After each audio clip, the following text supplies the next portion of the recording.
Greetings, fellow witches and wizards, and welcome to the ultimate haven for magical minds, Harry Potter Academy, the portal to Hogwarts' most mysterious corners and the Quibbler's best-kept secrets. Buckle up, because we're about to take a journey into the wizarding world that even the Marauder's map would envy. Part 1. Family Lineage. The Potters were an affluent pure-blood family with a long lineage dating back to Linford of Stinchcombe, who was nicknamed Potter. The family adopted the surname Potter as a simplified version of the nickname. The Potters were also related to the Peverell family through Hardwin Potter's marriage to Iolanthe Peverell, making them indirectly related to the Gaunt family and Lord Voldemort. Some of Harry's ancestors migrated to the United States before the 17th century, and one of them, Abraham Potter, was one of the original 12 Aurors of Mercusa, forging strong ties with the Magical Congress of the United States. Charles Potter married Doria Black, who was the great-aunt of Sirius Black, making Harry related to several other wizarding families in Britain. Ralston Potter and Henry Potter, two members of the Potter family, held positions on the Wizarding Armot. Harry inherited a considerable amount of wealth from his grandparents Fleamont and Euphemia, who were wealthy due to Fleamont's invention of Sleekeazy's hair potion. James Potter was born late in his parents' lives, growing up in a doting household that made him a proud, yet arrogant boy, although deep down, he was a good person.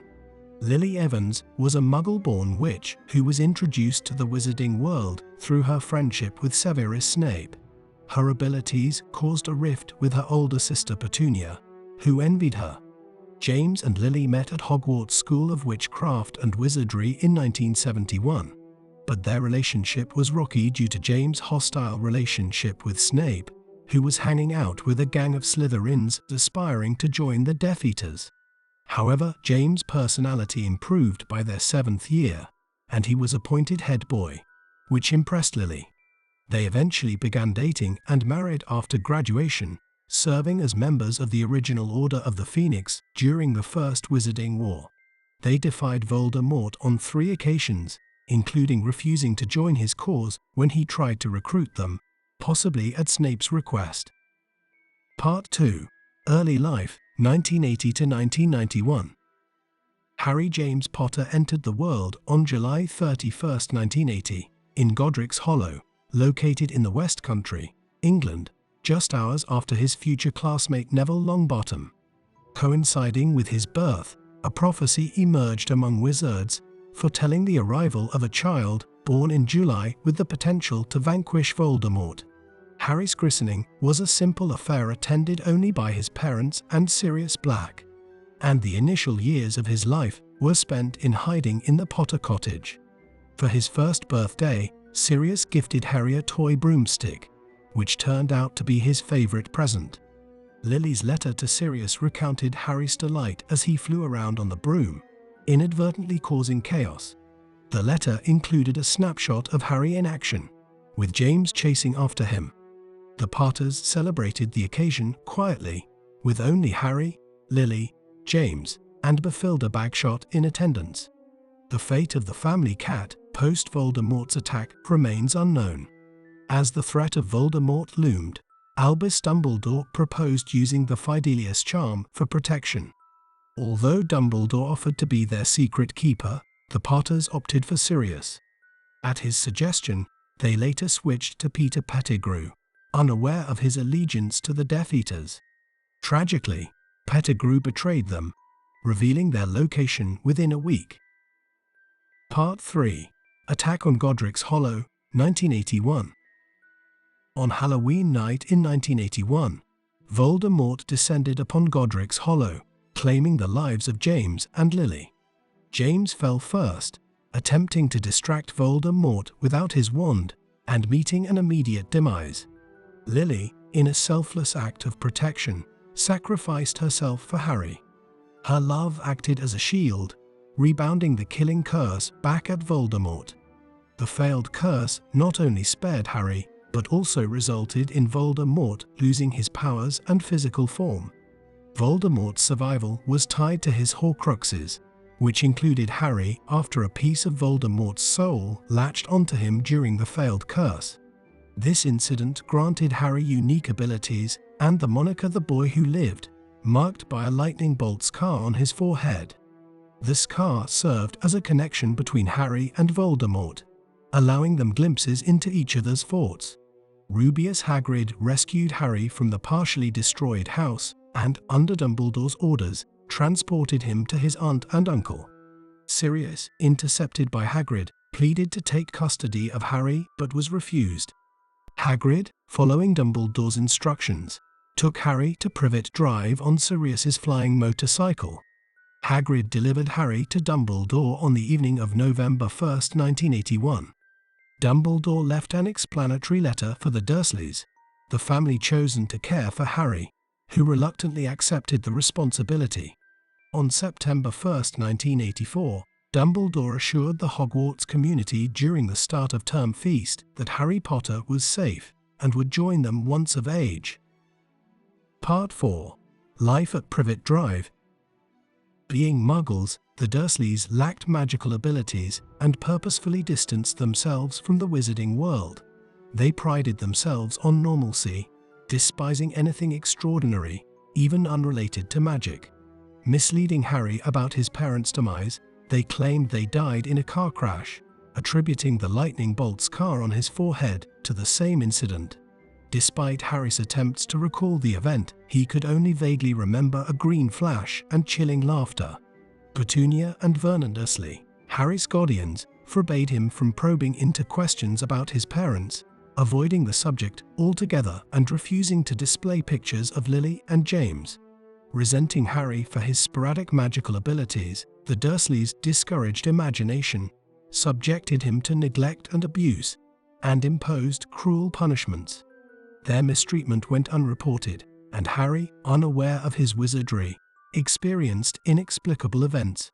For example, after Petunia sheared off Harry's hair in frustration, it regrew overnight, and on another occasion, a simple bow from Daedalus Diggle prompted a furious interrogation from Petunia. Meanwhile, they lavished attention on their son, Dudley, neglecting Harry, who wore Dudley's oversized hand-me-downs, slept in a cupboard, and endured household chores. The Dursleys concealed Harry's existence, avoiding having pictures of him in the house. Those who knew of Harry included Petunia's friend Yvonne and Vernon's sister Marge, who treated him poorly. Aunt Marge's disdain for Harry escalated during visits, culminating in a humiliating incident with her pet bulldog. Harry's hardship at Privet Drive was crucial for his protection under Lily's blood charm. As long as he considered it home, he remained invulnerable until turning 17 or severing ties with 4 Privet Drive. Unbeknownst to Harry, Arabella Figg, a squib and his neighbor, secretly observed him under Dumbledore's orders but had to mistreat him to maintain the Dursleys' favor. This was later revealed when she disclosed her affiliation with the Order of the Phoenix for Harry's safety. On Dudley's 11th birthday, the Dursleys, forced to take Harry to the zoo due to Mrs. Figg's injury, witnessed his accidental use of magic to free a boa constrictor. This incident led to Harry's punishment, as the Dursleys condemned him to the cupboard until the summer holidays. Part 5. St. Grogri's Primary School. Harry attended St. Grogri's Primary School, a Muggle institution, alongside Dudley. Unfortunately, he had no friends due to the intimidation cast by Dudley's tough companions who disliked Harry simply because Dudley did. Their infamous Harry hunting game, a pursuit involving hours of chasing Harry, was a common torment. Despite his sporting abilities, Harry was always the last chosen for teams, not because of his skills, but because no one wanted to incur Dudley's disapproval by admitting they liked Harry. While Harry achieved decent grades, his magical mishaps at school, such as turning his teacher's wig blue or inadvertently apparating onto the school kitchen roof, incited the Dursleys' wrath. Punishments included confinement to the cupboard, except after the incident with Dudley's shrunken jumper, which Aunt Petunia attributed to a washing mishap. Had Harry not attended Hogwarts, he would have reluctantly enrolled at Stonewall High, a Muggle secondary school. Harry's birthday celebrations were non-existent until he turned 11, the day he discovered his true identity. Hogwarts letters addressed to cupboard under the stairs triggered panic in the Dursleys, leading them to relocate Harry to Dudley's second bedroom. The onslaught of letters from Hogwarts prompted the Dursleys to flee, culminating in a move to a secluded shack on a rocky island at the sea's edge on July 30, 1991. Part 6. Discovery of being a wizard. On his 11th birthday at midnight, Rubeus Hagrid appeared to unravel the mystery of Harry's unopened letter. Despite Vernon's protests, Hagrid revealed Harry's wizarding heritage, the tragic fate of his parents, and Dumbledore's directive to place him with the Dursleys. This marked Harry's first birthday celebration, complete with a homemade cake and his new snowy owl, Hedwig. Hagrid escorted Harry to the Leaky Cauldron, introducing him to the magical world and his newfound fame. A visit to Diagon Alley unveiled his parents' inheritance, housed at Gringotts Wizarding Bank. Harry procured his first wand from Ollivanders, crafted from Hollywood with a phoenix feather core, specifically from Dumbledore's phoenix, Fawkes. This unique wand shared a phoenix origin with another, crafted from yew, belonging to Tom Riddle, Lord Voldemort, which held the only other feather from Fawkes. This connection rendered the wands incapable of successfully dueling each other in the future. Thanks for joining me on this magical journey in the wizarding world. But hold on to your broomsticks, because the magic is far from over.